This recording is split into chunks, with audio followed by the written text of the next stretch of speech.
pour l'électron si on fait une mesure sur lui. Et donc l'idée d'Einstein, c'est que la physique quantique, elle est incomplète. Niels Bohr, au contraire, dit non, les probabilités qui apparaissent là sont des probabilités fondamentales. C'est du hasard pur. Ça n'est pas un hasard qui résulterait d'une méconnaissance des détails fins du système. Pour vous donner une analogie, imaginons une bibliothèque dans laquelle on trouve des rangées de livres qu'on peut emprunter. Vous parcourez les travées et vous repérez un livre que vous voulez emprunter.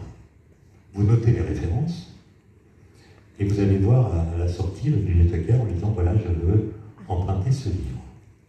Donc la bibliothèque, avec ses livres, c'est ce qu'on appelle le réel. Et le catalogue que possède le bibliothécaire, c'est la théorie.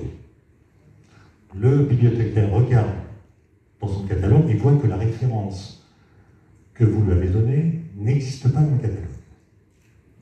Si vous êtes Einstein, vous direz au bibliothécaire « Monsieur, votre catalogue est incomplet, j'ai lu un livre, donc vous avez oublié de noter les références. » Si vous êtes Niels Bohr, vous direz au bibliothécaire « Excusez-moi, j'ai lu une hallucination.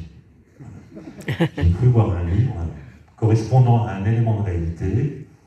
C'est une illusion, parce que si cet élément de réalité existait, il serait présent dans votre catalogue. » Donc en 1927, à Bruxelles, lors de ce qu'on appelait les conseils Solvay, il y a eu des débats terribles entre Einstein et Bohr. Le soir, Einstein arrivait avec une expérience de pensée qui montrait que la physique quantique était incohérente.